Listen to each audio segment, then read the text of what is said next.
salat tahajud, seperti kami sampaikan di pertemuan lalu, adalah salat yang sangat penting.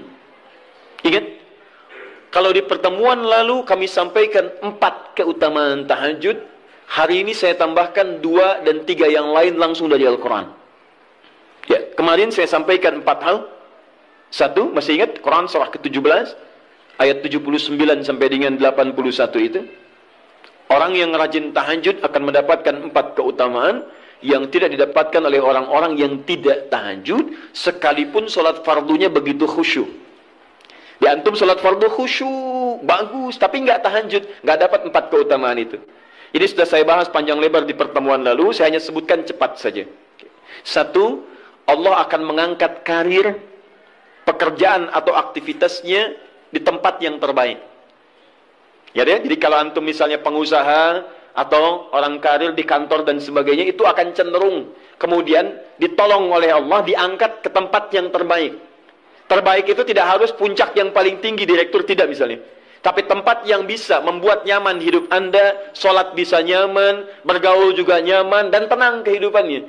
Mungkin level Anda nggak sampai puncaknya direktur utama, mungkin direktur 1, 2 gitu ya. Tapi Anda dijauhkan dari hal-hal yang maksiat, dijauhkan. Sholatnya enak, punya ruangan nyaman dan sebagainya.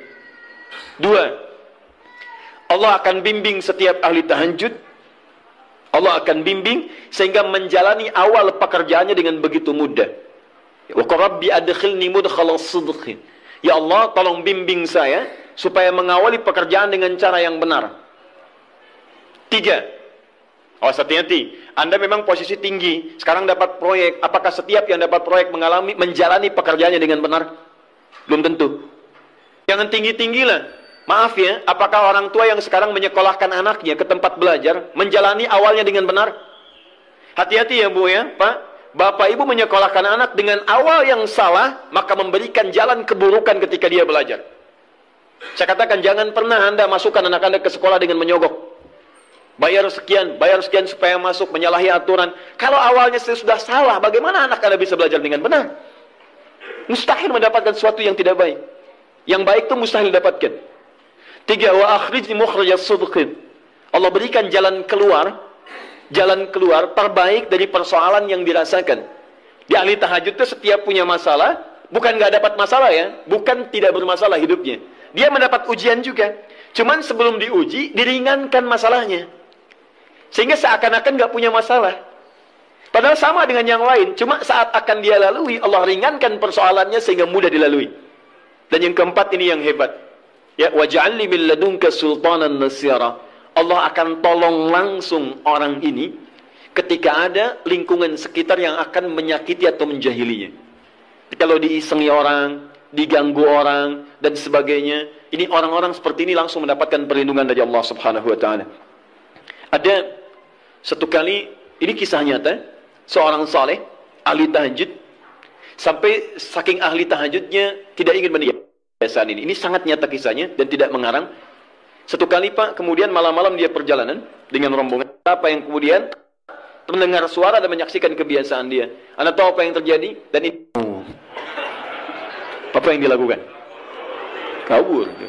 Udah gak panjang pikirnya, kabur ya kan? Tapi sekarang lihat apa yang beliau sampaikan.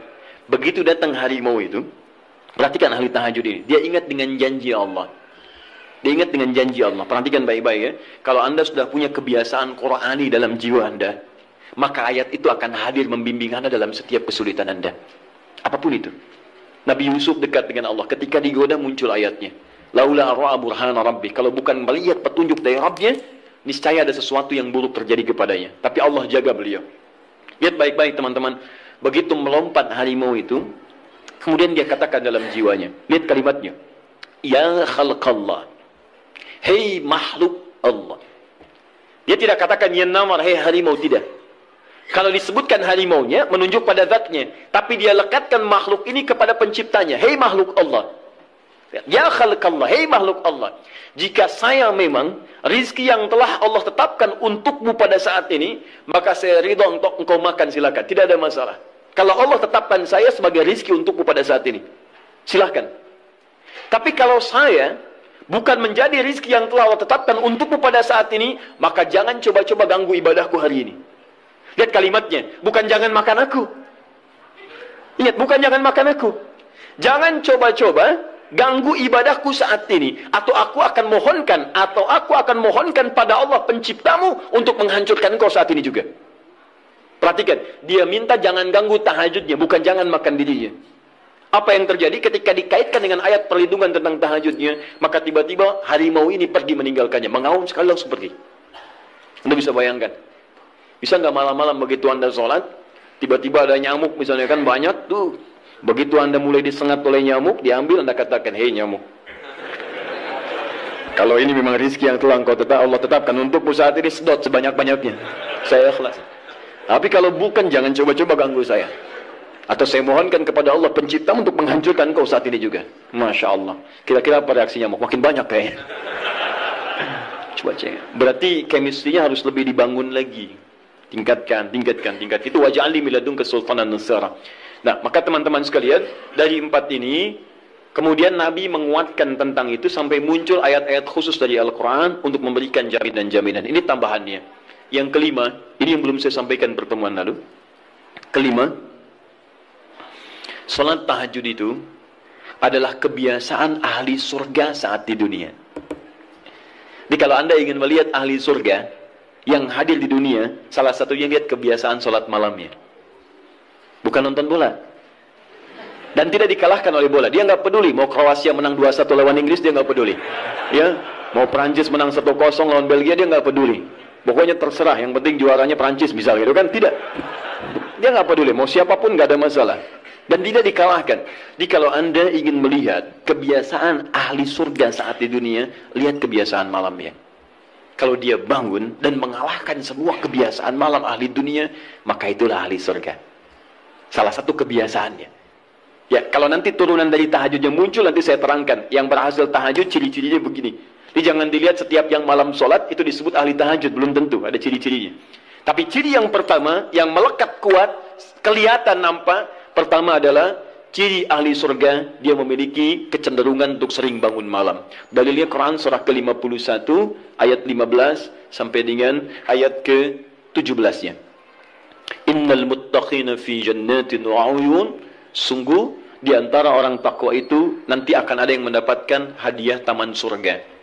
Apa keistimewaannya? Akhidhina ma atahum rabbuhum innahum kanu qabla dhalika muhsinin. Sungguh kebiasaan mereka itu saat di surga, keutamaan surga, taman surga ini, mereka akan langsung mendapatkan semua kenikmatannya dari Allah langsung. Kalau surga lain diberikan lewildanun mukhalladun, pelayan surga. Dikala antum ikhwan oleh bidadari surga, yang akhwat oleh pangeran-pangeran surga. Ganteng cantiknya nggak usah dibayangkan, tak terlukiskan. Ada hurun in, ada seperti mutiara, ada seperti berlian. Oh, indah sekali. Dan kata Nabi, "Ma la 'ainun ra'at wa la udhunun sami'at wa la khatara 'ala qalbi bashar." Ya, enggak pernah dilihat di bumi. Dia mengantarkan bi aqwabi wa abari qawaqasin min ma'in, bawa gelas-gelas yang berleburan mutiara, emas dan sebagainya. Enggak seperti ini, enggak ada merek Akhir TV di sana nanti, ya. Semuanya indah. Tapi enggak terbayang. Tapi taman surga tidak. Allah langsung yang berikan tanpa perantara. Kun fayakun, gak usah dibayangkan, laisa kamitslihi syai', ada seketika. Tapi yang hebat, apa kebiasaan ini? Kata Al-Quran langsung, ini Allah yang mempersaksikan. Innahum kanu qabla dzalika muhsinin, mereka itu ahli ihsan saat di dunia. Ayat 17-nya, kanu qalila minal laili ma yahja'un. Mereka itu malamnya sedikit tidurnya. Jadi punya kebiasaan bangun malam. Jadi kalau Anda, ini cara memahami ayat itu begini. Cara memahami ayat seperti ini, jangan mencari orang lain. Anda sendiri yang menjadi bagian dari ayat itu. Jadi itu diinformasikan pada kita, sebagai tawaran, kita mau nggak berniaga dengan ayat itu? Mau nggak menjadi bagian dari ahli surga itu? Jadi jangan sibuk mencari kebiasaan orang, kenapa Anda tidak membiasakan diri jadi bagiannya? Ya, jadi coba cek dari keluarga. Ada nggak sudah jadi bagian dari ahli surga di keluarga Anda? Sekarang pulang ke rumah, coba lihat dari sekian orang yang ada di rumah berapa yang bangun? Mula-mula cuma 2 orang, menikah suami istri belum bangun.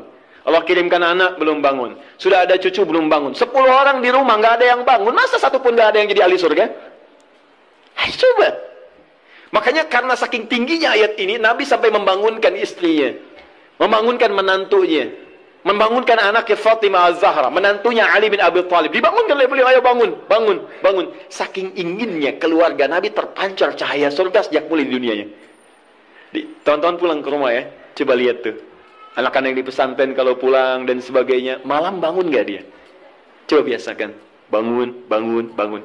Dan Anda akan rasakan hal yang sangat berbeda. 2. Tadi tambah 1 ya, berarti 5. Sekarang yang ke-6. Orang-orang yang rajin bangun malam, itu orang-orang yang mendapatkan pujian langsung dari Allah Subhanahu wa Ta'ala. Jadi kalau Anda ingin melihat orang yang dipuji Allah, itu lihat orang yang sering bangun malam, tahajud. Di antara dalilnya, Quran surah ke-32 ayat ke-16.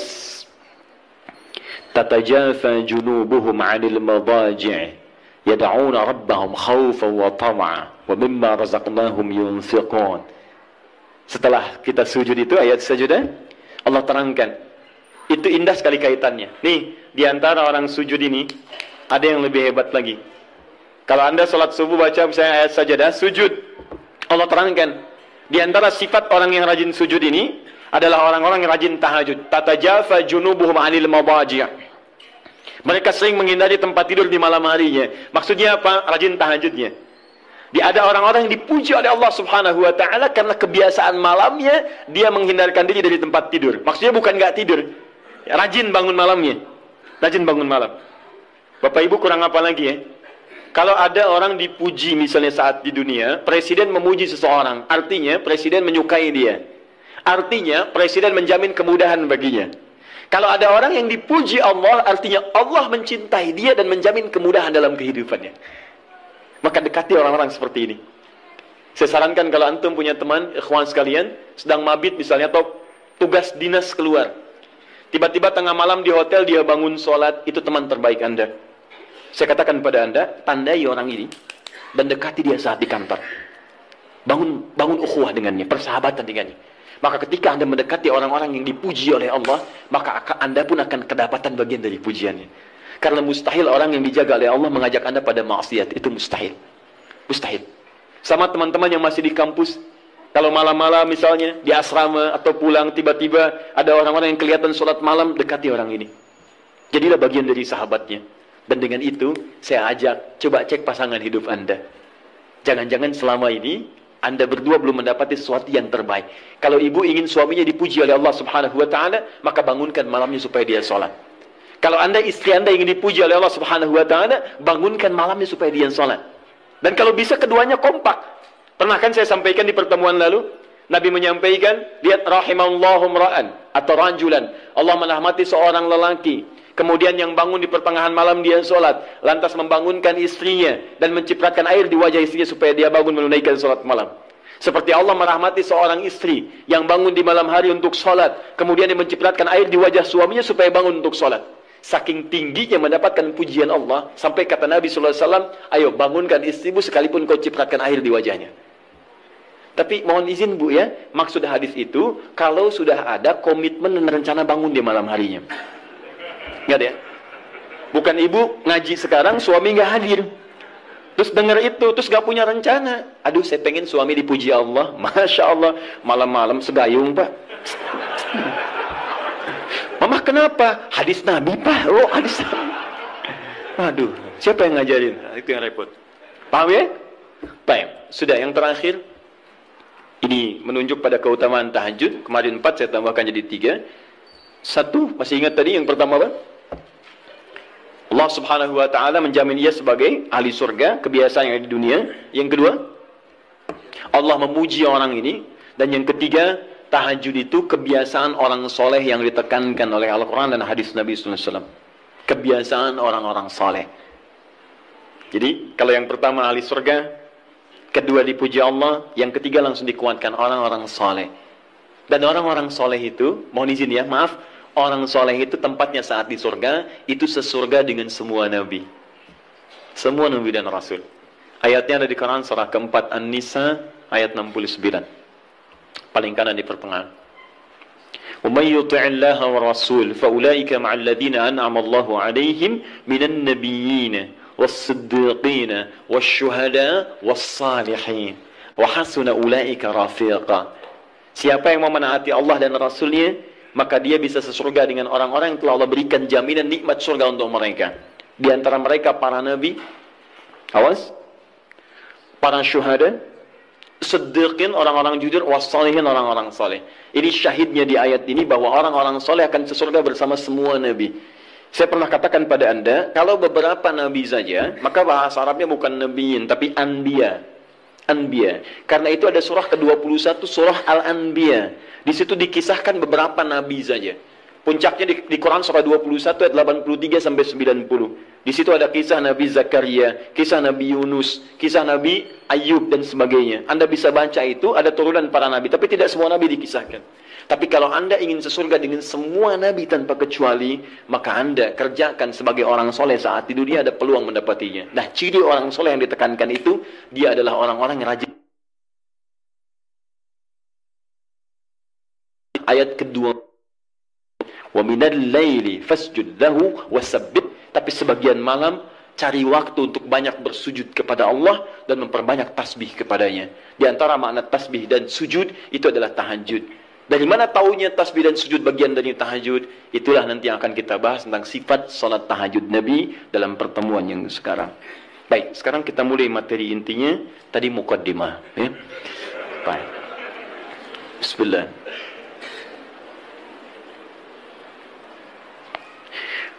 Bismillahirrahmanirrahim. Di pertemuan lalu kita telah bahas tentang jumlah rakaat salat malam. Kemudian di antara rakaat itu kita diberikan pilihan mana yang mau dipilih, silahkan, tidak ada masalah. Mau 11, mau 23, bahkan lebih daripada itu. Sekarang setelah diketahui jumlah rakaatnya, bagaimana cara menunaikannya. Baik.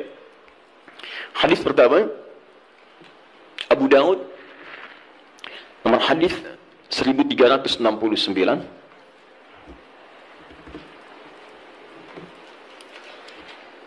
Kita ambil dua hadis dulu barangkali.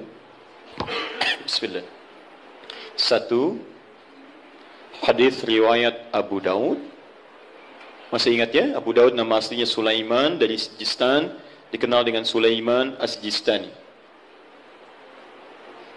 Dia rawinya Ibn Abbas radhiyallahu ta'ala anhuma. Baik. Yang kedua, bisa diambil di Al-Bukhari.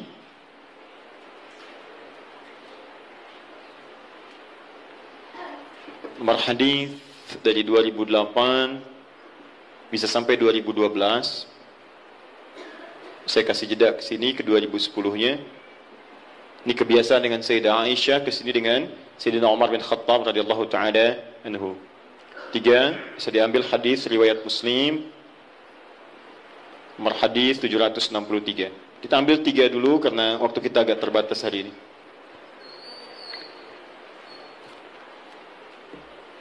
Baik, yang pertama kita lihat.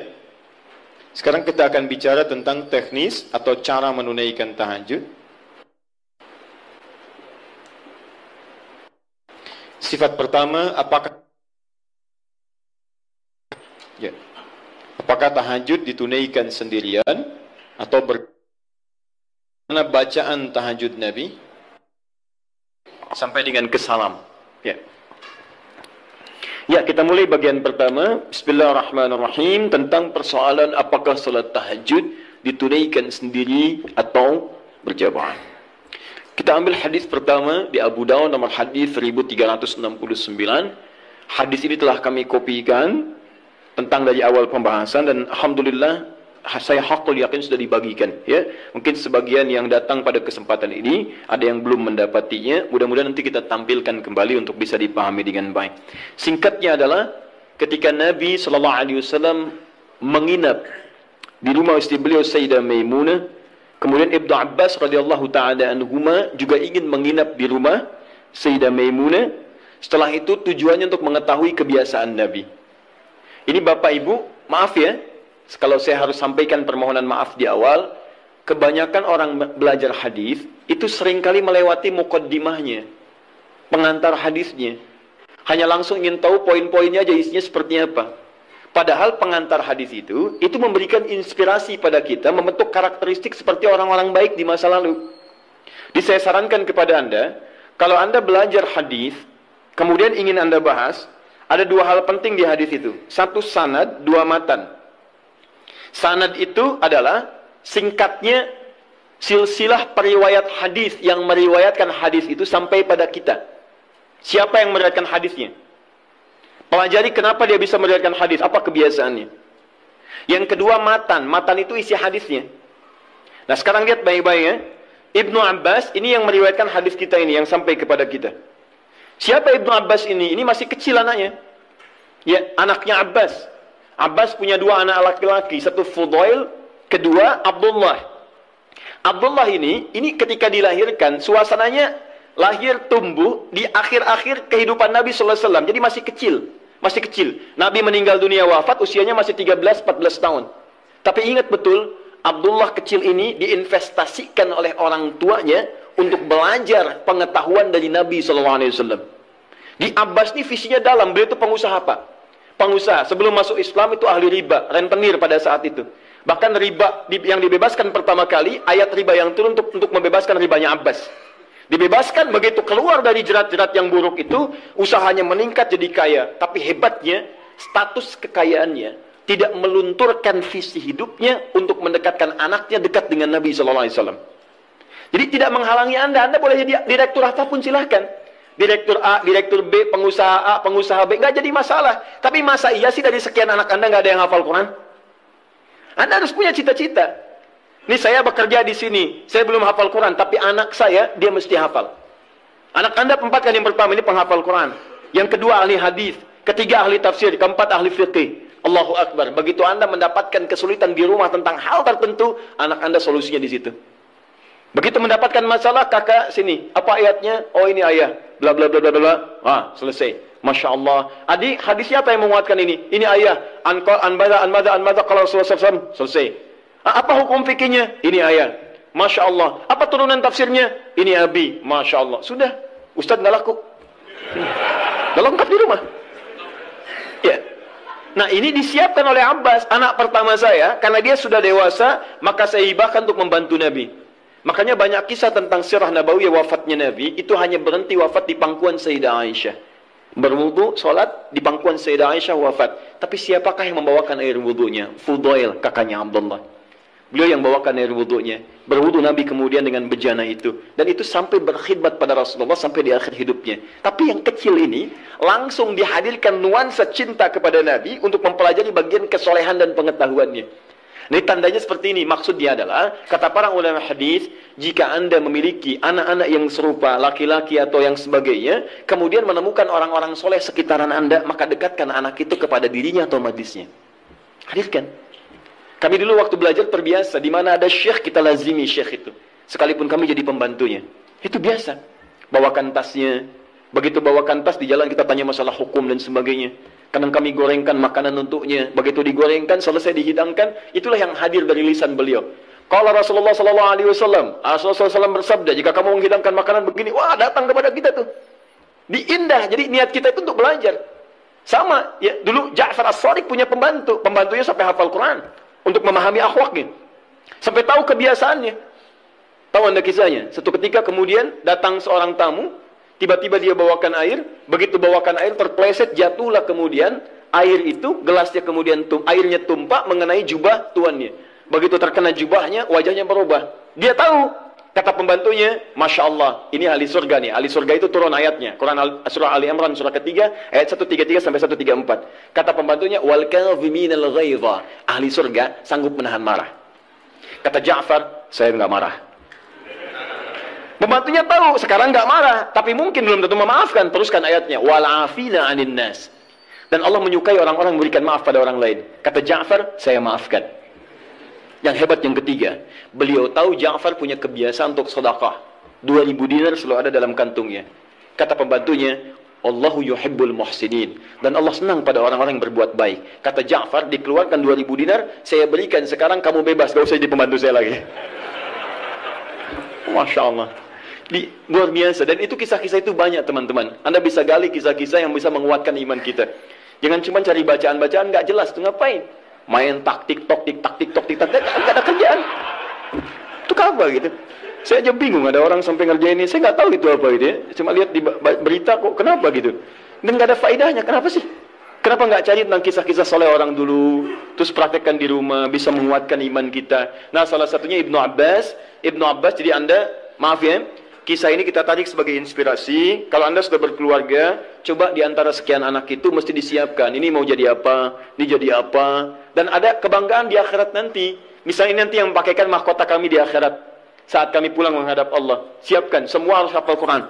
Semua hafal Quran. Nanti spesifikasinya, ini ahlinya qiraat, ini hadisnya dan sebagainya. Ibnu Abbas disiapkan oleh orang tuanya, maka dia melazimi Nabi SAW. Karena bagian dari keluarganya. Usia masih 3-4 tahun, datang ke rumah bibinya Maimunah, kemudian tidur di rumahnya dan bangun saat di pertengahan malam. Kisah bangunnya sampai dengan wudu sudah selesai, kita akan masuk kepada fase tahajudnya. Begitu Nabi malamnya akan sholat, maka Ibnu Abbas tiba-tiba masuk ke barisan, menjadi saf bagian dari Nabi, sholatlah di belakang Nabi sebagai makmum. Lihat ya, jadi Nabi sedang sholat, saya ilustrasikan ya, misal, ini sedang sholat, tiba-tiba Ibnu Abbas dari belakang ikut sholat sebagai makmum. Lantas ditarik oleh Nabi, disejajarkan oleh Nabi SAW dengan posisi beliau. Sejajar, tadinya di belakang begini, ditarik jadi sejajar begini. Paham? Disejajarkan seperti ini. Hadis ini sering digunakan dalil oleh teman-teman kita tentang kebolehan menyusun saf laki-laki dan perempuan dengan posisi sejajar bila imamnya satu dan makmumnya satu. Pernah dengar ada guru Anda mengajarkan, kalau ini posisi imam satu, maka makmumnya satu, boleh makmum dan imam posisi sejajar. Tidak ada yang lebih, baik imam maju sedikit atau makmum mundur sedikit. Tapi sejajar, persis sama semua. Pernah dengar ini? Nah, hadisnya hadis ini yang digunakan dalilnya. Apa Nabi mengajarkan tahajud? Saya mau tanya pada Anda. Kalau Nabi imam, Ibnu Abbas makmum, ada dua orang, sholatnya sholat tahajud malam dilakukan, kemudian satu imam, satu makmum, itu jamaah bukan? Jamaah, karena syarat sholat berjamaah minimal terdiri dari dua orang. Satu imam, yang satu lagi makmum. Maka kita sepakati dulu yang pertama. Yang pertama kita sepakati, dalam hadis ini ada petunjuk atau isyarat kebolehan menunaikan tahajud dengan berjamaah. Satu, bolehnya tahajud berjamaah. Nah. Awas, di sini ulama sepakat ya, awas hati-hati. Tidak ada yang tidak sepakat. Jadi kalau Anda yang tidak sepakat, Anda sendiri yang salah. Ya? Nabi mengerjakan, sahabat mengiyakan, ulama sepakat. Anda Nabi bukan, sahabat bukan, ulama juga belum. Anda tidak sepakat, Anda siapa? Ya? Baik. Cuma nanti perbedaannya, kapan kebolehan ini bisa berlaku. Hanya bedanya di situ saja nanti. Kalau jamaahnya sepakat boleh, tapi kapan dibolehkannya? Dalam suasana apa? Apakah dalam setiap waktu boleh berjamaah, atau dalam keadaan tertentu berjamaah? Paham ya? Tapi saya ingin katakan bahwa ada kasus Nabi pernah sholat malam, kemudian ada makmum di belakang, dan dibenarkan oleh Nabi. Kalaulah tahajud berjamaah itu dilarang, Nabi akan katakan, ngapain ikut sini, sebelah sana aja. Ya, misal. Atau, ini jangan berjamaah, ini tidak benar, yang bagus sendiri-sendiri aja. Ya, atau, ngapain ikut, bid'ah. Ya, tidak ya, baik, tidak. Tapi Nabi akan katakan, kamu sebelah sana, saya sini. Tapi ketika Nabi tidak melarangnya, bahkan menarik dan menyejajarkan, ini menunjukkan ada kebolehan dalam sholat berjamaah yang dimaksudkan. Jelas sampai sini? Paham ya? Awas hati-hati, saya ingin luruskan dulu karena sebagian sahabat kita, teman-teman kita, menjadikan ini sebagai dalil bolehnya satu saf sejajar, tapi tidak pernah mengungkit sholat apa itu. Di Anda kan unik, Anda mengatakan boleh sejajar saf, makmum dengan imam. Kalau imam satu, makmum satu. Tapi Anda mengatakan tahajud gak boleh berjamaah, bid'ah. Padahal yang Anda gunakan dalilnya tentang dalil tahajud. Paham ya? Nah, jadi gini, kalau Anda cenderung pada satu pendapat, tidak apa-apa, tapi kita harus jujur menyampaikan informasi. Ya, jadi kalau beda dengan yang lain, tidak ada masalah sepanjang ada dalil. Ya, dan tidak usah mencela orang lain. Kita punya pilihan, boleh. Tapi jangan sampai pilihan kita kemudian menjelekkan orang lain. Itu yang tidak bagus. Jelas? Baik. Jadi celaan tinggalkan. Ibadah kerjakan. Itu yang dimaksud, ambil baiknya, tinggalkan buruknya. Dan tidak usah rame gitu kan? Nah, sini. Satu. Dalil kedua. Bismillah. Sayyidah Aisyah radhiyallahu taala anha Diriwayatkan di Al-Bukhari dari nomor hadis 2008 sampai ke 2010-nya. 2012 untuk sahabat Umar bin Khattab radhiyallahu taala anhu. Jaa ashabu Rasulullah sallallahu alaihi wasallam. Datang beberapa orang sahabat Nabi sallallahu alaihi wasallam. Fahum Abdullah bin Mas'ud radhiyallahu taala anhu, Hudzaifah al-Yamani radhiyallahu taala anhu, wa Ubay bin Ka'ab radhiyallahu taala anhu. Baik, datang beberapa sahabat Nabi sallallahu alaihi wasallam, di antara mereka adalah sahabat Abdullah bin Mas'ud, kemudian Hudzaifah al-Yamani, kemudian Ubay bin Ka'ab radhiyallahu taala anhum jami'an. Fasa'alu Sayyidata Aisyah radhiyallahu taala anha. Mereka bertanya kepada Sayyidah Aisyah, semoga Allah meridai kepada beliau, an sifati salatin Nabi sallallahu alaihi wasallam, tentang sifat salat malamnya Nabi sallallahu alaihi wasallam. Faqalat, maka beliau menyampaikan, riwayatnya cukup panjang, ya. Makana yazidu fi Ramadan wala fi ghairihi ala 11 raka'ah. Ya, sepanjang tinggal di rumah saya, sepanjang bersama saya, perhatikan cara menerjemahkannya. Sepanjang bersama saya perhatikan baik di Ramadan atau di luar Ramadan, beliau tidak pernah lebih dari 11 rakaat. Ya, jadi 11 rakaat di Ramadan, di luar Ramadan 11 rakaat. Tapi tolong catat baik-baik ya, cara menerjemahkannya sepanjang bersama saya. Sedangkan Nabi, istrinya tidak hanya Sayyidah Aisyah. Tadi saya katakan ada Sayyidah Maimunah, ada Sayyidah Zainab dan sebagainya. Dan di tempat lain Nabi pernah 13 rakaat. Seperti saya sampaikan di tempatnya Sayyidah Maimunah, Nabi 13 rakaat. Ada bahkan yang kurang dari itu, ada yang lebih daripada itu. Tapi di rumah Sayyidah Aisyah 11 rakaat. Dan ini telah tuntas di pertemuan lalu.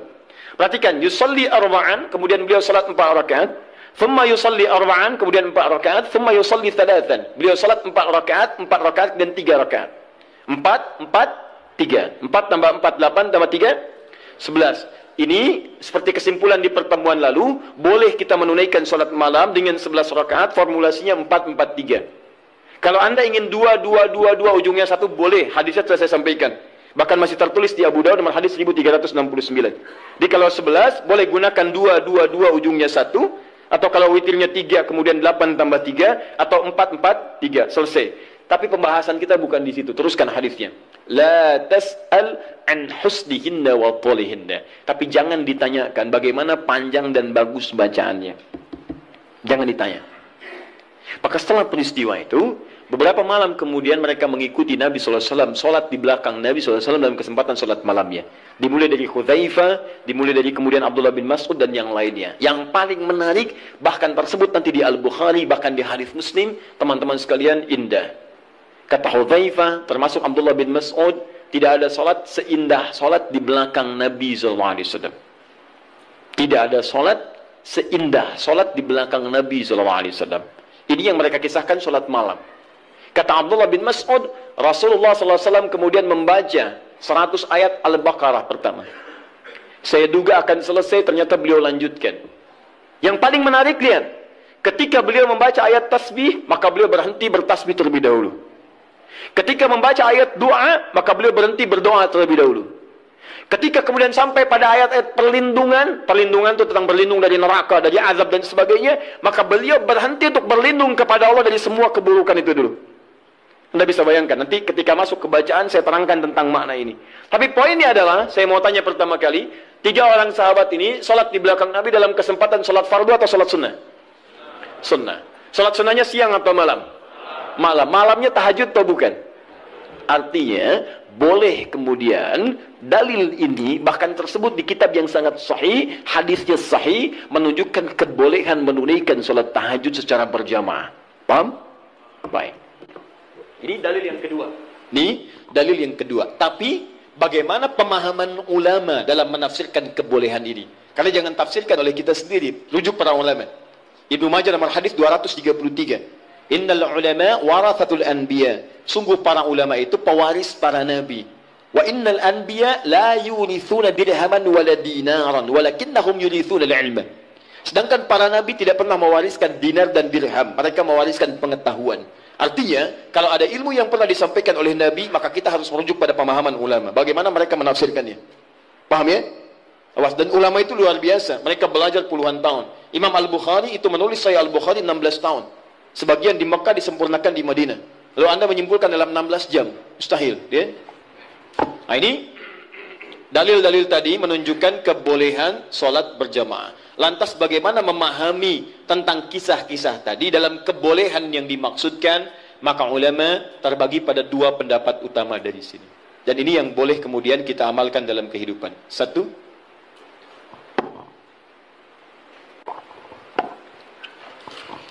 pendapat pertama menyampaikan hadis yang menunjukkan dibenarkannya salat tahajud berjamaah dan memberikan hukum bolehnya berjamaah menunaikan tahajud. Kata ulama yang pertama, menunjuk pada kondisi yang khusus. Jadi bukan kondisi biasa. Artinya jika kondisi ini ada, maka yang terbaik Anda tunaikan berjamaah.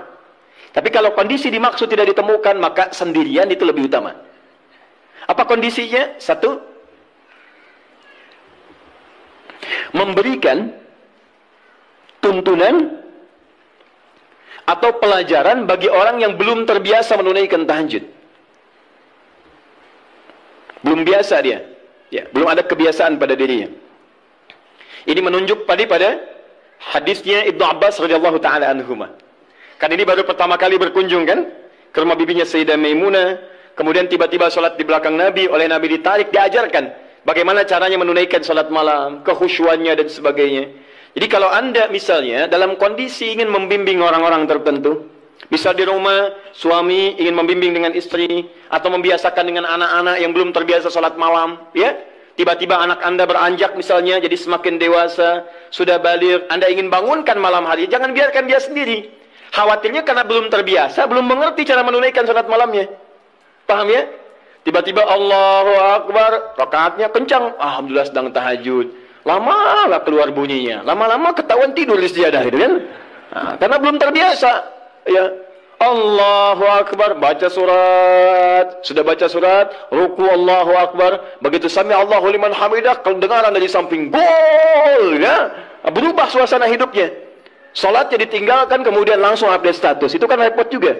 Ya, kekinian, karena belum terbiasa menunaikan dia. Maka seperti Nabi membimbing Ibnu Abbas radhiyallahu taala anhuma, Anda boleh hidupkan saat di rumah, anak Anda bangunkan, yuk bangun yuk, malam kita tahajud. Kenapa mesti tahajud? Kan kita udah banyak sholat. Misalnya, sayang, Allah menjamin kalau kita tahajud, kita sekeluarga masuk surga. Allah sudah menjamin surga kita di dunia, tapi Allah belum menjamin surga kita di akhirat. Bapak takut kalau di dunia kita bersama, di akhirat kita berpisah. Alhamdulillah, tidak ada yang bisa menyatukan kita kecuali amal soleh kita. Yuk bangun, tolong papa mama supaya memudahkan hizab saat di akhirat. Bangun. Kenapa Pak mesti bangun? Kan capek. Sayang, justru ketika kamu sholat sekarang, hidup kita besok akan dimudahkan oleh Allah. Allah sudah berjanji, kalau kita bangun malam ini, maka pekerjaan kamu besok akan mudah. Sekolah kamu akan mudah, pelajaran kamu akan mudah, dan seterusnya. Maka teman-teman cari aura-aura positif untuk menghidupkan itu. Bangun malam, itu indah. Itu indah. Guru di sekolah punya program misalnya, ya ada mabit, ada macam-macam, malamnya dibangunkan, boleh silakan cari imam bagus, kemudian hadirkan suasana malam, sholat itu boleh. Sah, nggak ada masalah. Taib. Dua, bukan dua yang bawahnya ya. Dua yang masih poin satu. Jadi 1A tadi, jika ada suasana ingin membimbing kalangan tertentu atau orang-orang tertentu yang belum terbiasa menunaikan sholat malam. Dua, sudah? Dalam rangka melatih atau menghadirkan kekhusyuan, dalam rangka melatih atau menghadirkan kekhusyuan,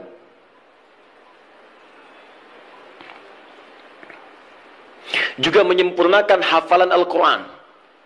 Melatih, menghadirkan kekhusyuan, juga menyempurnakan hafalan Al-Quran. Ini kebolehan ini diikat pada suasana yang kedua ini. Contohnya, tadi peristiwa beberapa sahabat tadi. Ya, mereka biasa salat malam. Cuman ingin bertanya bagaimana salat malamnya Nabi. Ingin merasakan kekhusyuan tersendiri. Dimaksudnya pengalaman itu nanti bisa dibagi dengan sahabat lain ketika mengimami. Visi sahabat begitu Pak, Bu. Di sahabat-sahabat ini kadang ngejar Nabi supaya bisa diamalkan lagi dalam kesempatan lain. Misal Mu'adz bin Jabal itu ngejar Nabi. Bagaimana sifat salat fardunya. Begitu mendapati kebiasaan Nabi, Masya Allah. Begitu Mu'adz salat di belakang Nabi, Allahu Akbar. Salat isya'nya teman-teman sekalian, itu sampai Al-Baqarah 100 ayat. Baru kemudian selesai salam. Begitu mendapatkan pengalaman itu, Mu'adz kemudian pergi ke tempat beliau, jadi imam. Saat jadi imam, beliau imami persis sama dengan cara mengimami Nabi. Isya'nya Al-Baqarah. Rakaat pertama 100 ayat. Rakaat kedua 100 ayat yang lainnya. Jadi selesai kemudian salat Isya 200 ayat paling minimal. Kadang-kadang selesaikan Al-Baqarah. Begitu lihat makmum ke belakang, mulai berkurang. Kata Muaz, munafik nih orang-orang, nggak mau salat dengan saya. Karena tanda orang munafik salah satunya adalah malas menunaikan salat Isya dan salat subuh. Keberatan para sahabat yang disebut munafik oleh Muaz. Kami tidak munafik, diadukan pada Nabi. Begitu diadukan, Muaz dipanggil. Muaz, kenapa? Ya Rasulullah, saya imami mereka salat malam, salat Isya. Mereka tiba-tiba menghilang. Ada yang lemas, ada yang tidak ikut. Mereka munafik, bukan kata Anda munafik orang-orang malas salat Isya. Lalu ditanya oleh Nabi, kenapa kalian tidak ikut salat dengan Muaz? Ya Rasulullah, bukan kami nggak ikut, cuman kepanjangan. Kami udah kerja begini capek, diimamin begini, kami juga capek, kan? Nah, itu zaman Nabi sudah ada. Sudah ada sebagian seperti itu. Maka kata Rasulullah, kenapa Muaz kamu terlampau panjang? Kata Muaz, ya Rasulullah, saya akan ikut Anda. Anda ingin saya begini, saya praktekkan. Tapi Nabi perhatikan, lebih pintar, karena Allah berikan bimbingan. Ya Muaz, perhatikan baik-baik. Saya baca panjang, karena makmum saya itu kamu. Tapi kamu baca panjang, makmum kamu mereka. Tidak sama. Kalimat itu yang di-copy paste oleh sahabat Ali bin Abi Thalib ketika kemudian disoal oleh masyarakatnya pada saat itu. Kata rakyatnya, Ali, kenapa pemerintahan kamu banyak masalah? Pemerintahan pada masa Utsman tidak begini. Umar lebih bagus daripada ini. Abu Bakar lebih bagus lagi. Pemerintahan kamu banyak masalah. Kata Ali, waktu Abu Bakar, Umar, Utsman, rakyatnya saya. Tapi waktu saya, rakyatnya kalian. Itu masalahnya. Paham ya? Baik. Nah, yang tiga sahabat tadi, Abdullah bin Mas'ud radhiyallahu ta'ala anhu, kemudian Ubay bin Ka'ab dan Hudzaifah al-Yamani, itu mencoba merasakan kehusyuan salat di belakang Nabi supaya aura khusyuk itu bisa dipraktekkan sekalipun sedang salat sendirian. Berapa lama sih salat Nabi itu? Berapa panjang? Penasaran kok disebutkan panjang aja, jangan tanya panjangnya, saya pengen ikut. Berapa lama sih? Seperti apa bacaannya? Itulah yang kemudian mereka dapatkan dan diabadikan oleh Imam An-Nawawi. Antum beli kitab At-Tibyan. Saya ada beberapa yang bahasa Arab, seingat saya yang di terbitan Darul Kutub Al-Islamiyah warna merah marun, itu halaman 37, paling kanan sebelah atas, paragraf pertama baris 1 sampai 3. Itu teman-teman sekalian, kata Imam An-Nawawi, sepeninggal Nabi, semua sahabat Nabi yang profesi apapun, maaf ya, yang pedagang, yang pengusaha, yang birokrat, yang diplomat, itu tidak pernah meninggalkan kebiasaan sholat malam dan kebiasaan mereka sampai khatam Al-Quran. Sholat malamnya. Uthman bin Affan, Tamim Ad-Dari, Abdurrahman bin Auf dan sebagainya. Mereka orang-orang kaya, orang sukses, kaya. Abdurrahman bin Auf kapaknya terbuat dari emas, hartanya banyak, tapi tidak menghentikan kerinduannya untuk menunaikan tahajud. Antum sekaya apa dibandingkan beliau? Dan berapa kali dikalahkan oleh rasa kantuk dan yang lainnya. Orang kaya sekarang belum tentu ada yang kapaknya terbuat dari emas. Tanyakan Bill Gates, orang paling kaya sekarang. Istrinya Melinda Gates. Tanyakan, punya kapak nggak? Belum tentu punya. Minyak angin aja nggak punya, cap kapak gitu. Sini. Jadi itu ya. Jadi kalau Anda ingin merasakan misalnya kehusyuan, kenikmatan sholat, Anda boleh malam datang, misalnya ada imam yang bagus, bacaannya indah, sehingga beberapa bagian tertentu terces lagi, ya enak, dapat imam bagus. Seperti saat Ramadan Anda mencari imam yang bagus, itu boleh. Ada kebiasaan-kebiasaan di teman-teman, terutama Masya Allah, anak-anak pesantren Hidayatullah itu. Demi Allah saya katakan, itu diantara kebiasaan mereka pada umumnya tidak pernah meninggalkan tahajud malam, terkhusus malam Jumat. Anak-anak itu tuh yang luar biasa. Jarang diekspos ya, tapi saya sampaikan supaya kita ikuti kebiasaan itu. Antum boleh misalnya satu malam cari waktu, terus imam yang bagus, sholat qiblah, supaya mendapatkan kehusuan tersendiri, itu sah dilakukan. Seperti para sahabat pernah melakukan. Dalilnya ini, hadisnya sahih, dibenarkan oleh para ulama, dan sah hukumnya. Ini kata para ulama yang pertama, dibolehkan salat tahajud berjamaah dalam konteks ini saja. Ini yang tekstual. Di luar ini, kerjakan masing-masing. Jelas sampai sini? Baik. Yang kedua, berpendapat para ulama, hadis ini menunjukkan kebolehan mutlak berjamaah. Gak perlu diikat oleh kondisi. Artinya kalau mau jamaah, jamaah aja. Kalau enggak, bolehnya mutlak. Kenapa? Karena Nabi pun tidak memberikan petunjuk syarat khusus. Nabi tidak pernah mengatakan, boleh tahajud kalian kalau ada keperluan aja, atau kalau ingin menghadirkan kehusyuan. Kalau tidak, ya sudah, nggak usah.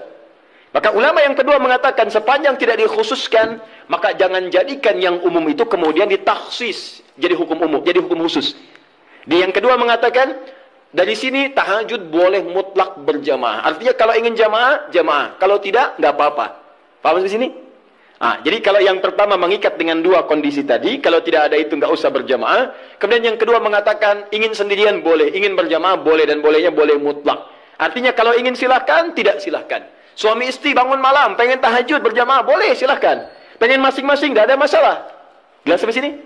Tidak harus menunggu dua kondisi ini. Kalau ingin bangun bersama-sama, bangun, sholat berjamaah, sah hukumnya. Paham? Dan dua hal ini tidak ada pertentangan. Masing-masing menghormati satu dengan yang lainnya, hanya menunjukkan beberapa perbedaan saja dari sudut pandang pemahaman kepada dalil. Tapi dua-duanya sepakat bahwa tahajud boleh ditunaikan secara berjamaah. Paham? Baik. Kalau sendirian boleh? Tidak ada perbedaan pendapat di situ. Jadi jangan Anda katakan, bolehkah sholat tahajud sendirian? Terdapat perbedaan pendapat ulama di situ. Ada yang beda di situ. Paham ya? Baik. Satu, selesai masalah kita. Ustadz cenderung yang mana? Dua-duanya hampir sama. Apa yang mau didebatkan? Dua-duanya hampir sama. Toh mustahil orang-orang berjamaah kalau nggak ada dua keperluan itu. Silakan cek. Pada umumnya ketika berjamaah kan dua itu. Kalau imam tidak memberikan contoh cara tahajud yang benar, yang kedua ingin mendapatkan kekhusyuan dalam sholat. Hampir tidak ada yang lainnya. Silakan cek. Hampir tidak ada yang lain. Karena itu saya kira ini sedikit bersamaan. Hanya beda dalam ungkapan saja. Baik ya? Baik. At-tasmiyah la yughayyirul musamma. Beda nama kadang-kadang tidak menunjukkan perbedaan dari objek yang dibicarakan. Apa bedanya gedang dengan pisang? Sama, beda. Kalau bahasa Indonesia gedang itu bahasa Sunda pepaya, dengan pisang itu cau. Baik ya. Nah, tapi kalau di Jawa disebut gedang itu pisang. Bendanya sama, menunjuk pada benda yang sama, hanya ungkapan yang berbeda. Baik, masalah kedua. Ini terakhir. Apa bacaan yang biasa dibaca oleh Nabi dalam tahajudnya, terutama surat apa yang beliau biasakan baca? Baik, saya mau mulai dulu. Kalau Al-Fatihah tidak akan saya bahas. Untuk iftitah, pembuka ringan, ada 12 doa iftitah. Iftitah atau istiftah? Iftitah. Baik, satu iftitah, dua istiftah. Satu atau dua yang benar? Yang satu angkat tangan. Yang dua? Anda maunya apa sebetulnya? Satu tidak, dua tidak. Baiklah. Alhamdulillah, hari ini spesial. Tulis sendiri, ngapus sendiri, terangkan sendiri, pilih sendiri. Baik. Ke atas saja ini. Satu iftitah. Dua istiftah. Ini istiftah. Satu atau dua? Satu yang ini ya. Baik, yang ini benar tidak? Baik. Kalau tidak tahu katakan Allahu a'lam. Baik. Dua-duanya benar tulisannya. Satu iftitah, dua istiftah. Benar tulisannya. Apa perbedaan keduanya? Satu iftitah itu lebih sedikit hurufnya dan lebih pendek bacaannya dibanding istiftah. Tidak percaya baca. Iftitah satu, dua istiftah. Lebih banyak mana hurufnya, satu atau dua? Dua. Panjang mana? Sekarang kita pakai menggunakan ilmu bahasanya, ilmu lughah. Kaidah berkata, ziyadatul mabna tadullu ala ziyadatil ma'na. Ketika hurufnya bertambah, maka menunjukkan maknanya pun lebih luas. Jadi kalau ada huruf lebih panjang, maka maknanya lebih panjang dibandingkan dengan yang hurufnya sedikit. Artinya kalau iftitah itu pembuka yang ringan, singkat, padat. Kalau istiftah, pembuka yang agak panjang. Kalimatnya lebih panjang dari yang pertama. Nah, Bapak Ibu sekalian, doa pembuka dalam sholat sebelum Al-Fatihah itu ada 12 jenis. 12 ragam. Ada yang pendek, ada yang panjang. Ada yang pendek. Ada a'udzubillahi samil alim minasyaitonir rajim min hamazihi wa nafthihi wa nafthihi. Sudah selesai. Allahu akbar kabira, walhamdulillahi katsira, subhanallahi bukratan wa asila. Selesai. Awas hati-hati ya. Nanti kita belum hapus nih. Nanti kalau sudah saya katakan hapus, nanti insyaallah akan dihapus. Khair insyaallah. Semoga Allah ampuni dosa saya. Tulis lagi. Baik. Jadi kalau pendek ada Allahu Akbar kabira, alhamdulillah katsira, subhanallah bukratan wa asila. Ada. Yang panjang ada. Allahumma ba'id baini wa baina khataayaya kama ba'adta bainal masyriqi wal maghrib. Allahumma naqqi minal khataaya dan seterusnya. Misal ada lagi yang wajjahtu wajhi alladhi fatara samawati wal ardh dan seterusnya. Itu panjang. Ya, Allahumma ya Rabb Jibril wa Mikail, itu panjang. Jadi kalau panjang disebutnya istiftah. Kalau pendek disebut iftitah. Itu penting dipahami dulu nanti karena dalam kitab-kitab fikih kadang disebut iftitah, kadang disebut istiftah. Kita mesti paham. Nah, sunnahnya di mana ini ditempatkan? Kapan baca yang iftitah pendek, kapan baca yang panjang?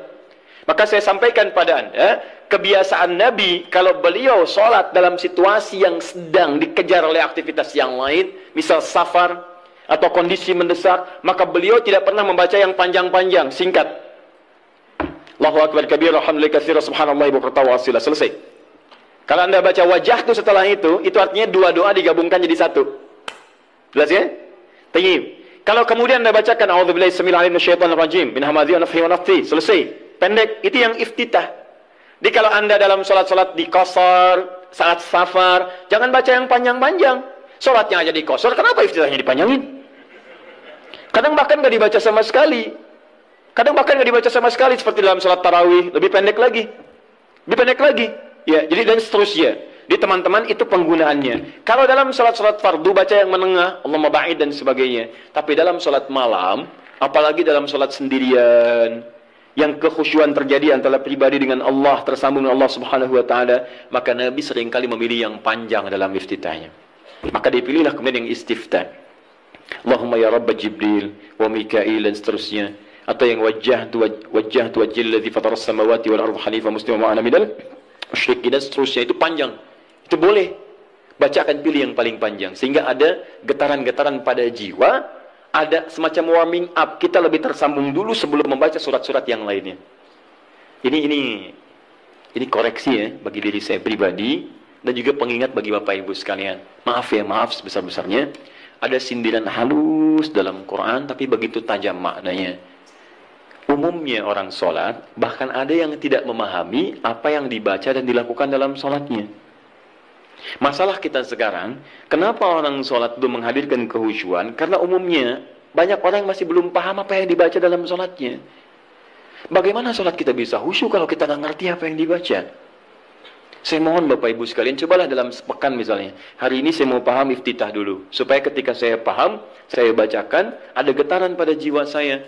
Sahabat Abu Bakar saja, itu baru takbir Pak. Takbir, itu sudah gemetar dan menangis. Baru Allahu Akbar. Dia begitu, fayaqulu, Abu Dawud hadis 857, fayaqulu Allahu Akbar. Maka saat takbir katakan Allahu Akbar. Beliau angkat tangannya mengatakan Allahu Akbar, sudah gemetaran menangis. Sampai ketika diminta jadi imam oleh Nabi, kata beliau, ya Rasul jangan saya. Saya pribadi yang cepat menangis, khawatir banyak nggak khusyuknya. Ya. Kenapa? Karena merasakan kalimatnya Allahu Akbar, Allah yang Maha Agung, Maha Besar. Beliau merasakan takut ketika bertakbir, merasa paling khusyuk salatnya. Merasa paling hebat dibanding orang.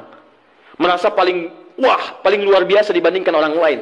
Selevel sahabat Abu Bakar menemani kehidupan Nabi di dunia, berdampingan dengan Nabi di alam barzakhnya, itu saat sholatnya dalam masa hidupnya masih gemetaran tuh, takut ketika sholat membawa sekecil, seatom, sevarah nilai dari kesombongan dalam kehidupan dunia. Bahkan takut dalam sholatnya pun diduga orang paling khusyuk, takut, gemetaran sampai gemetar. Bisa nggak suasana itu? Bisa nggak gitu ya? Bisa Ustaz, subuh-subuh di puncak. Bahkan sebelum takbir sudah gemetar ya. Bukan itu yang diharapkan. Beda. Baik. Ya. Saya sangat yakin kalau Anda paham tentang bacaan-bacaan ini, itu akan beda suasananya. Misal, antum yang iftitah baca apa doanya? Allahumma ba'id, ya. Riwayat sahabat Abu Hurairah di Al-Bukhari. Paham nggak artinya? Saya beri contoh ya. Gini. Allahumma ba'id baini wa baina khataaya ya kama ba'adta baina al-masyriqi wal maghrib. Allahumma naqqini min al-khataaya kama yunaqqa ath-thawb al-abyad min ad-danas. Allahumma ighsilni bil ma'i wath thalji wal barad. Sekarang perhatikan maknanya. Anda paham ini saja, maka ada getaran tersendiri yang menghunjam dalam jiwa kita sehingga menghadirkan rasa kepasrahan yang sangat luar biasa. Perhatikan kalimatnya. Saya contohkan dulu sebentar.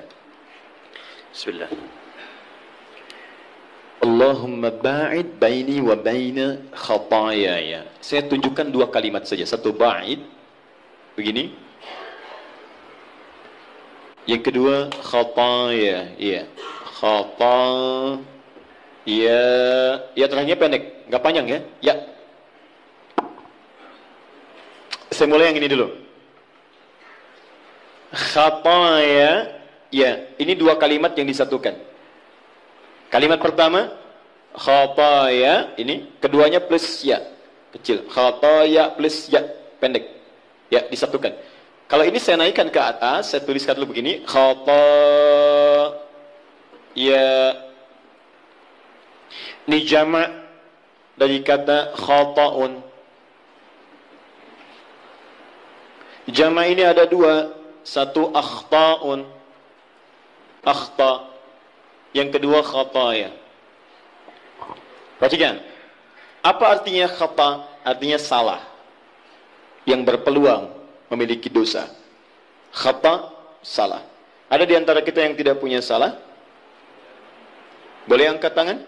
Saya langsung pulang. Ya, beliau lebih berhak menyampaikan tausiah. Tapi ada yang hari ini kesalahannya sedikit? Yang banyak? Sangat banyak, saking banyaknya nggak bisa angkat tangan, kan? Baik, sekarang ganti. Ada yang ingin masuk surga, boleh angkat tangan? Saya doakan dipercepat. Baik. Alhamdulillah. Baik. Yang surganya Firdaus, boleh? Angkat tangan. Baik, ini info aja ya, info. Nabi Adam berbuat kesalahan sedikit sekali, sedikit. Nyicipin buah khuldi, keluar dari surga. Antum ngaku salah banyak, pengen masuk. Maka kita harus punya amalan lebih daripada apa yang pernah kita lakukan dari kesalahan. Khata ini salah, sekali salah. Kalau kesalahannya banyak, saya ilustrasikan begini. Kalau ingin mengukur kesalahan, jangan jauh-jauh dulu, tubuh kita dulu. Ini mata nih, mata. Hari ini aja, berapa kali salahnya? Salah lihat. Sudah ada istri, dilihat istri orang. Ibu juga begitu. Udah ada suami, dia suami orang. Kenapa suami saya nggak seperti ustadz ya? Suami ibu. Ya. Paham ya? Nah, itu baru mata, belum telinga, belum lisan, belum pikiran dan sebagainya. Paham ya? Nah, kalau kesalahannya jadi banyak, tapi masih bisa dihitung, itu akhta namanya. Akhta, salah, tapi masih terhitung.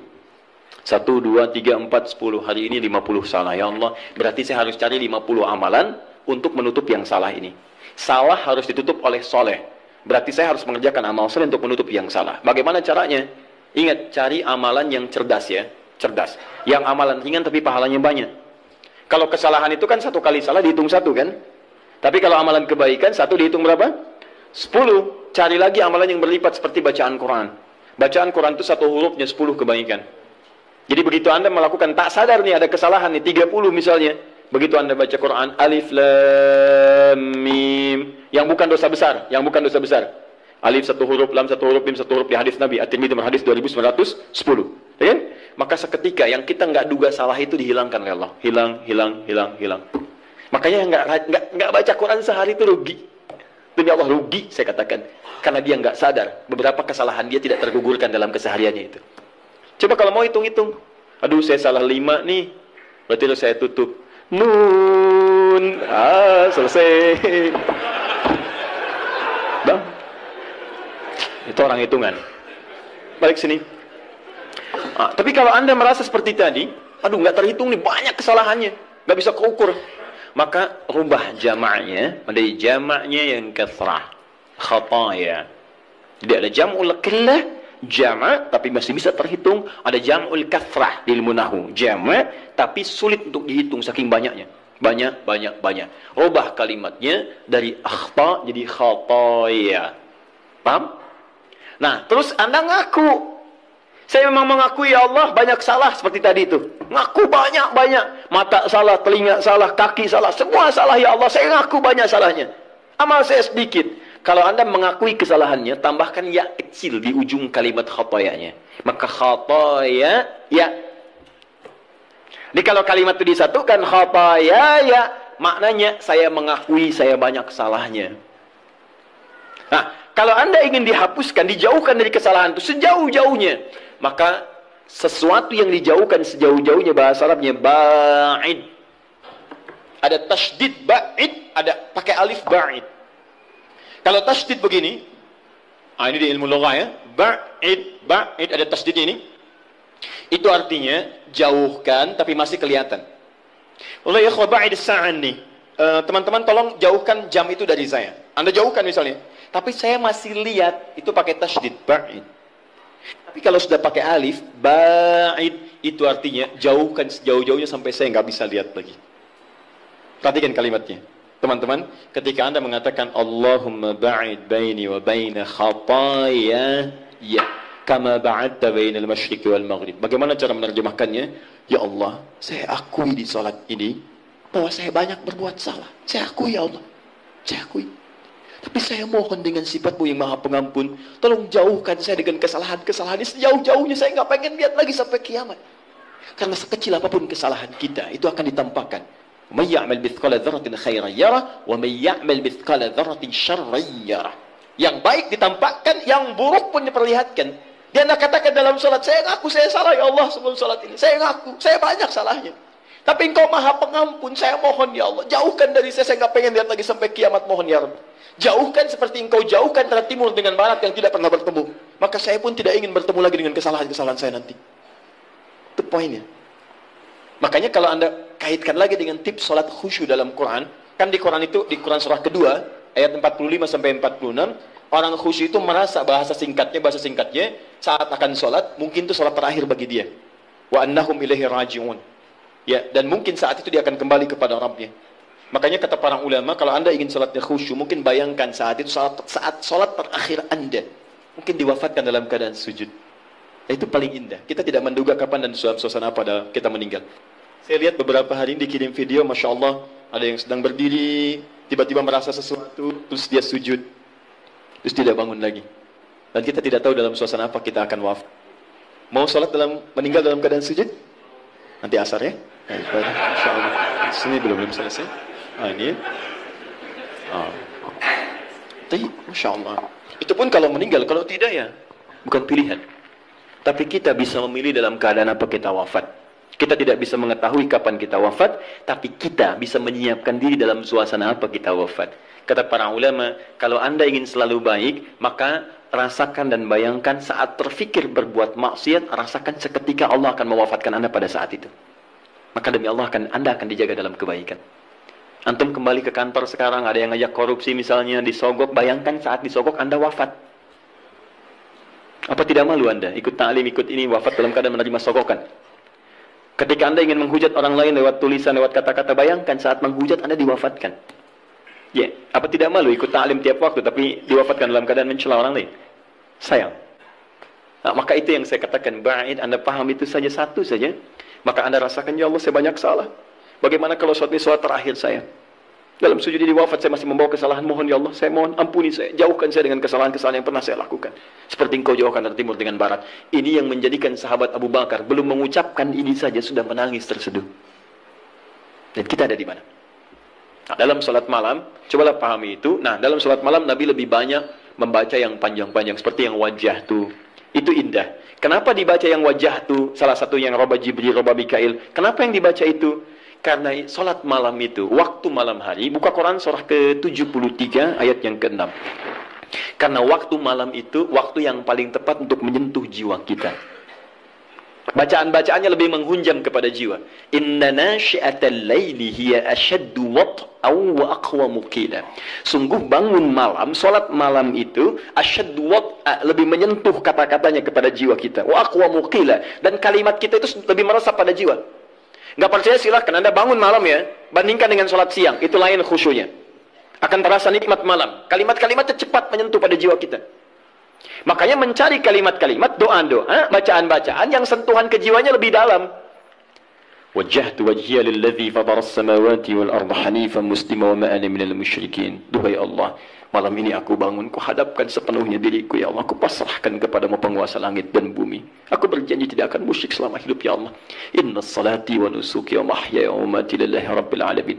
Duhai Allah, sungguh salatku malam ini, semua ibadahku, hidupku, atau Engkau wafatkan aku di malam ini. Wa mamati. Atau Engkau wafatkan wafatkan aku di malam ini. Saat Anda bangun malam jam 2, terus ada kalimat itu Anda ucapkan dan Anda paham artinya. Atau engkau wafatkan aku di malam ini ya Allah. Lillahi Rabbil Alamin. Hamba ikhlas. Kalau itu sudah ketetapanmu Tuhan penguasa alam. La syarika lahu bidzalika umirtu ana minal muslimin.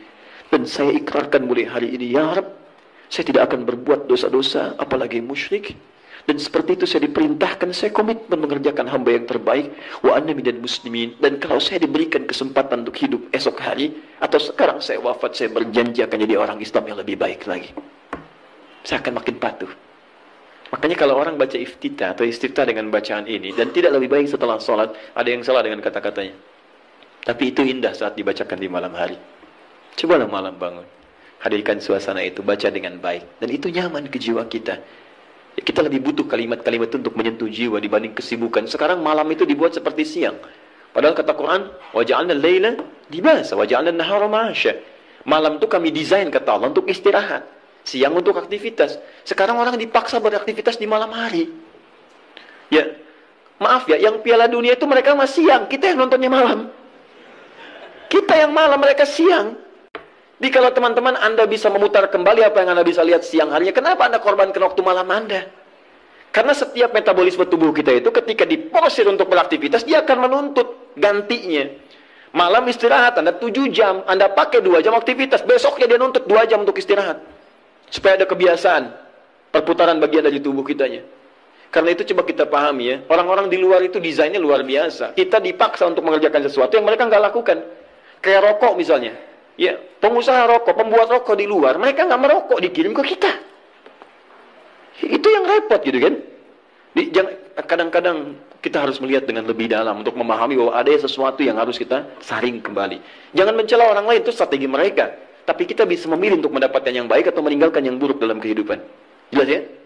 Baik, ini yang iftitah surah terakhir, dan saya berhenti di sini, dan saya mohon maaf barangkali ini bagian terakhir dari sesi bahasan. Untuk sementara saya tidak membuka tanya jawab dulu karena kami jam 3 harus sudah berada di Bekasi untuk bisa menyerahkan beberapa teman-teman yang akan berangkat haji pada tahun ini. Persyaratannya kami koordinasikan, itu harus diserahkan haji ini ya, jadi mohon pengertiannya ya teman-teman sekalian. Surah terakhir, time. Surat apa yang dibaca oleh Nabi? Secara singkat, ada tiga jenis surah yang umumnya dibacakan oleh Nabi SAW dalam kesempatan salat malamnya. 3 jenis surah. Alhamdulillah. 1, surat yang ringan. Surat yang ringan. Saya tidak katakan pendek ya, tapi ringan, ingat baik-baik. Surat yang ringan yang diisyaratkan bagi para pemula yang menunaikan salat tahajud. Surat yang ringan yang diisyaratkan bagi para pemula dalam menunaikan salat tahajud. Contoh dalilnya Quran surah Al-Muzammil surah 73 ayat 20. Faqra'u ma tayassara minal Quran. Bacalah yang ringan-ringan dari Quran yang Anda hafalkan. Ringan. Ya. Berapa ringannya Nabi? 100 ayat Al-Baqarah. Tuh, sampai kaget di luar. 100 ayat. Kadang-kadang beliau baca 10 atau 11 ayat terakhir surah Ali Imran. Ya. Dalam satu rakaat. Jadi ukuran ringannya bisa relatif. Ya, ringan bagi Nabi, belum tentu ringan bagi kita. Tapi prinsipnya cari yang ringan. Misal begini, tadi kan maaf ya, ibu bapak, Nabi kan tadi pernah sholat, di belakangnya ada sahabat kecil, namanya siapa? Masih ingat?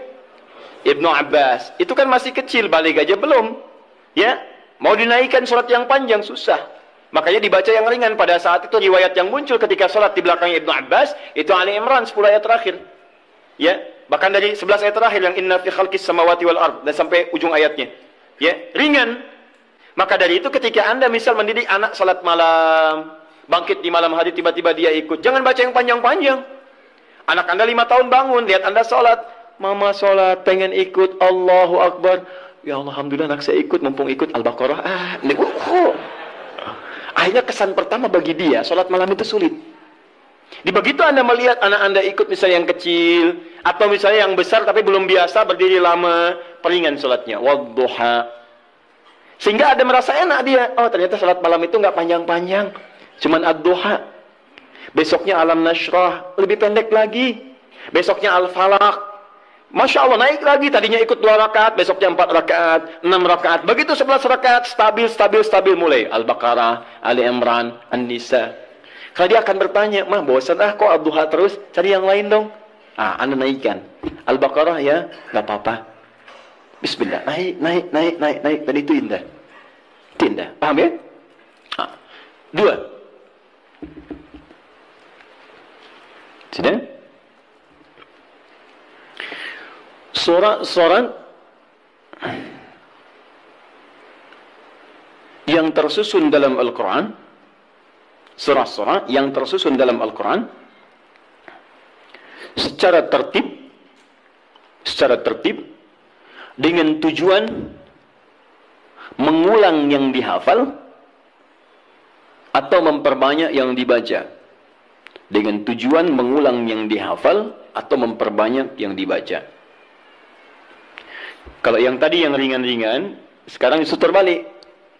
Panjang. Jadi panjangnya ini diurutkan. Jadi kalau ada yang sudah hafal Quran, maaf ya, sudah hafal, maka jangan tinggalkan tahajud. Ciri penghafal Quran itu nggak meninggalkan tahajud. Nah dalam tahajudnya, dia mendesain salatnya itu untuk mengulang hafalan.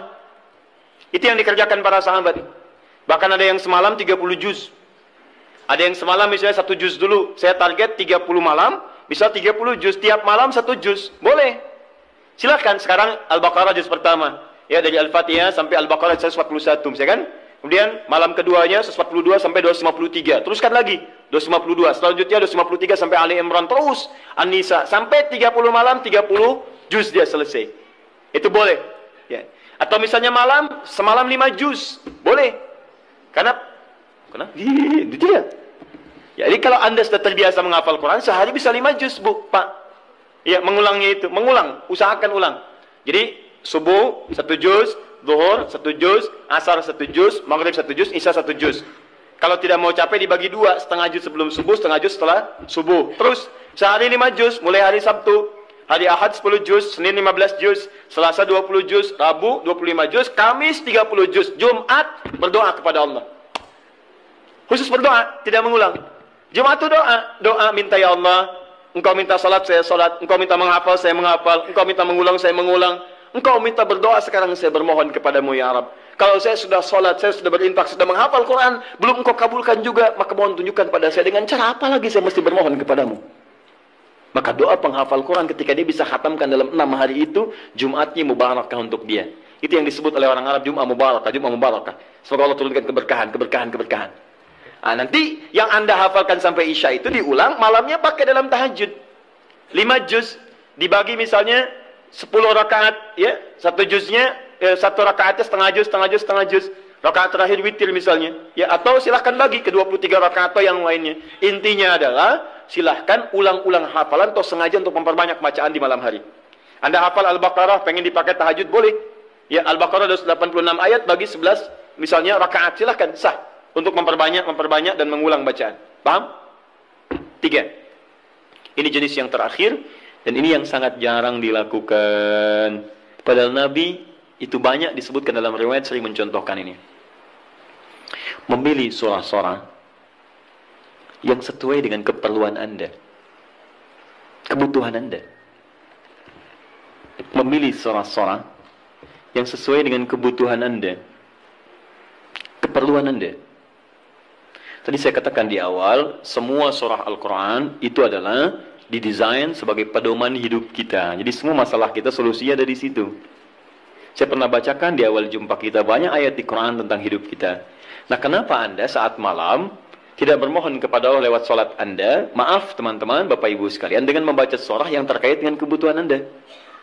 Misal, Anda yang sedang mencari nafkah, kenapa tidak baca ayat-ayat tentang nafkah di Quran? Minta dimudahkan, kan ada. Di Al-Baqarah 168, Al-Baqarah 172, Al-A'raf ayat ke-96 misalnya. Tentang rezeki di Quran 151 ayat ke-22 misalnya. Ada semua. Anda yang sedang kesulitan misalnya di rumah dan sebagainya, kenapa nggak baca ayat-ayat tentang kemudahan? Ya, mudah urusan rumah. Misalnya Quran surah keempat, ayat 34, 35, gitu kan? Kalau ada persoalan, minta kepada Allah solusinya. Kemudian ada di Quran surah ke-65 ayat 2 sampai 3 tentang masalah-masalah yang umum. Anda yang di birokrasi, sekarang banyak orang saya tuh bingung ya. Kalau masa-masa pemilihan tuh banyak mengerjakan hal yang tidak perlu. Padahal kata Quran itu, di Quran surah 3 ayat 27 kan jelas. Dari 26 sebetulnya sampai 27-nya. Jelas. Qulillahumma malikal mulki tu'til mulka man tasha' wa tanzi'ul mulka mimman tasha'. Katakan kekuasaan itu hanya milik Allah. Allah berikan pada siapa yang kehendaki. Jadi kalau ada orang baik diberikan supaya kebaikannya menyebar pada rakyatnya. Kalau ada orang jelek kemudian dia bisa naik, untuk ditunjukkan ada yang salah di tempat itu harus diperbaiki supaya dia bisa diganti dengan yang lebih baik. Itu maksudnya. Tapi kekuasaan itu Allah yang tetapkan. Makanya orang-orang yang pandai itu dia akan mendekati Allah. Dia akan memohon supaya diberikan petunjuk. Kalau diberikan, dia lakukan hal-hal yang baik. Maka mendekat dia, baca ayat-ayat itu. Sebetulnya kepala-kepala yang calon pilkada, calon pemimpin dan sebagainya, calon kepala daerah dari mulai yang ringan sampai yang besar, kalau dia paham tentang ayat itu, dia bangun malam, dia minta petunjuk kepada Allah. Itu titipan. Karena kalau cuma jadi pemimpin, Firaun pun pemimpin. Tapi kepemimpinan Firaun diabadikan bahkan dalam Al-Quran sebagai contoh, karena itu belum tentu mengantarkan dia ke surga. Hati-hati. Dia ada orang yang diberikan kedudukan, dengan itu dia bisa ke surga. Ada orang diberikan harta, dengan itu dia bisa ke surga. Ada orang diberikan pengetahuan, bekal itu untuk ke surga. Ada orang yang hanya diberikan tenaga, karena itu yang membuat dia ke surga. Bilal mendapatkan tenaga, dengan itu dia pakai adzan. Ali mendapatkan pengetahuan, dengan itu dia pakai berdakwah. Baik, sebagian sahabat mendapat kedudukan. Di antara mereka ada Umar bin Khattab. Ia dipakai untuk mengantarkan ke surganya. Yang harta benda seperti Abdurrahman bin Auf. Tapi jangan lupa, ada Fir'aun yang pernah mendapatkan kedudukan, diberi contoh, tapi tidak bisa mengantarkan ke surganya. Ada Qarun yang ketika dia punya harta hanya dipakai foya-foya. Jadi kalau orang sekarang hanya ingin ikutan foya-foya, dia ketinggalan, telat dia. Keduluan Qarun. Katakan pada orang kaya, ya ibu-ibu sosialita misalnya, yang cuman gosip datang macam-macam. Kalau cuman begitu, katakan terlambat. Sejak zaman Nabi Yusuf sudah ada sosialita yang cuman gosip. Kumpul-kumpul. Katanya di sini ada orang ganteng ya. Sampai kejebak kan situ. Oh, tuh. Emang dia nggak tahan. Yusuf keluar. Begitu keluar, wah, mahadza basyarin hadza idza malakun karim. Ini sih bukan manusia, ini malaikat yang sedang menyamar. Ganteng-ganteng Nabi. Oh. Orang sekarang ganteng-ganteng serigala. Digosipin lagi. Tuh, udah ada kasusnya banyak. Jadi untuk apa kalau cuma kumpul-kumpul nggak ada kerjaan, harta dibanggakan? Cari ayatnya. Begitu Anda dihadapkan pada suasana itu, baca. Malamnya bangun, sujudnya lamakan, sholatnya pilih yang sesuai.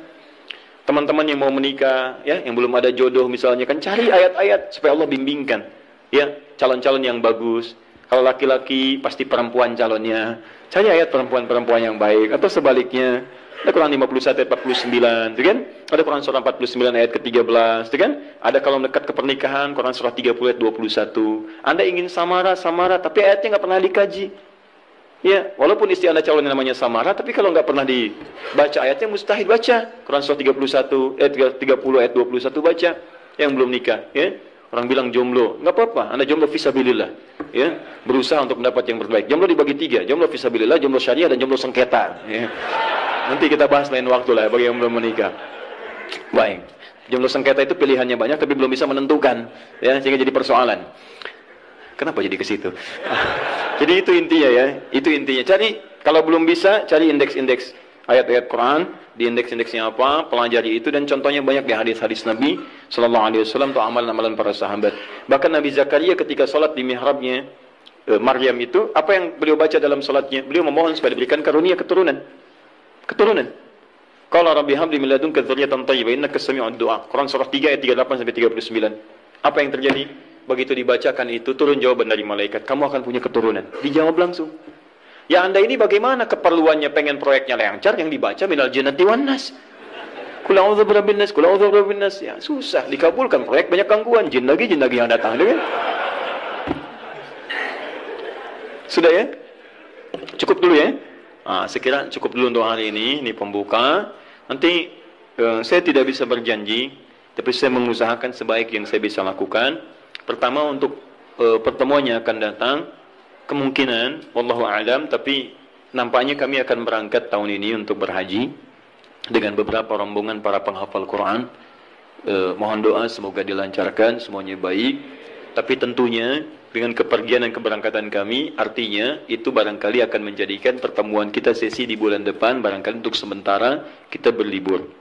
Tapi libur itu bukan berarti kosong dari taklim, karena saya akan berikan PR pada Anda yang akan saya cek di pertemuan setelah saya pulang dari haji.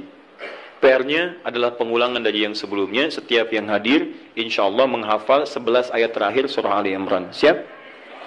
Siap ya? Sudah hafal? Baik.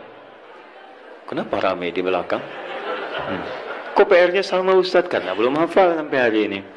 Baik, sudah ya? Satu itu. Yang kedua, jika ada pertanyaan-pertanyaan terkait, nanti malam ini kami ada AQS Al-Quran Sunnah Solution langsung dari Bekasi. Itu insya Allah nanti kita buka malam hari nanti untuk meneruskan tentang fikih haji.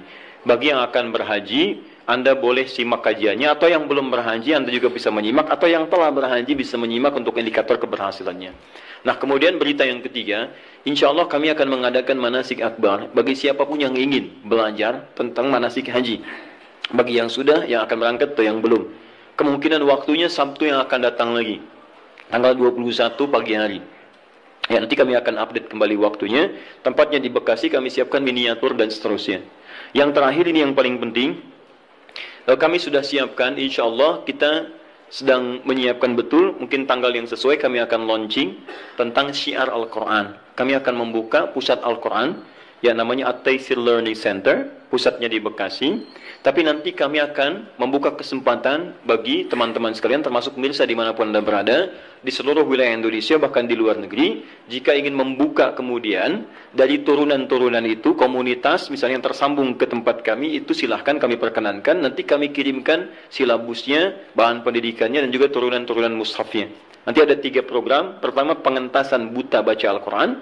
Mushafnya kami siapkan, tahun ini kami cetak 125.000 mushaf. Kemudian yang kedua, ada untuk pendalaman makna Al-Quran, bahkan dari perkata, kami juga cetak 125.000 eksemplar. Dan yang ketiga, untuk menghafalkan Qurannya dengan metode At-Taisir. Kita akan kemudian korelasikan dan lingkarkan ke seluruh wilayah-wilayah khususnya di Indonesia. Nanti teman-teman yang siap untuk ikut, nanti boleh nanti buka komunitas saja. Tempatnya nggak usah diwakafkan. Anda aja yang rawat itu semua, nanti kita linkkan ke tempat kami, kita kirimkan kurikulum dan kita berikan pelatihan-pelatihan. Itu kelas pertama. Launching kelas kedua, insya Allah dalam pekan ini akan dilaunchingkan kelas Quran, kelas kehidupan Quran, yang pernah kami sampaikan dulu. Itu nanti ada kelas dokter, kelas pengusaha, kelas macam-macam, itu ada di situ. Dan itu akan menurunkan ayat-ayat Quran sesuai dengan profesi.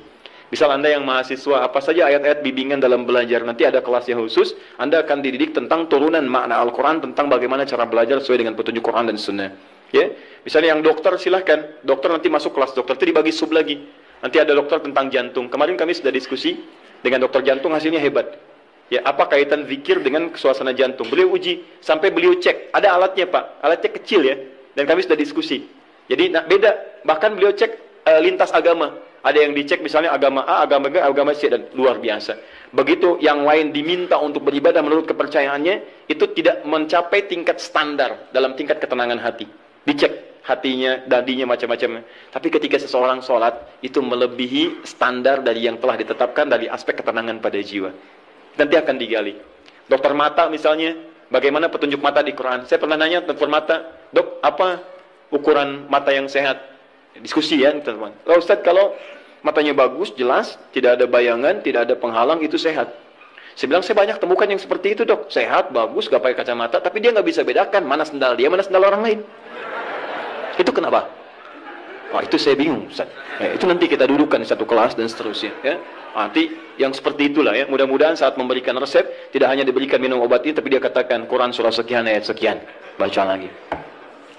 Itu yang kami sampaikan. Kalau ada benar, itu semua dari Allah sebagai titipan, sebagai petunjuk kebenaran Rasulullah SAW. Kalau ada yang salah, itu mutlak dari saya pribadi. Anda boleh sampaikan untuk saya, kemudian perbaiki dengan segala kerendahan hati. Kalau menemukan kesalahan, cukup ditinggalkan, ambil pendapat ustaz lain yang lebih baik. Tapi kalau Anda menemukan kebaikan, silahkan amalkan, karena Allah sedang mencintai Anda untuk menjadi pribadi yang lebih baik.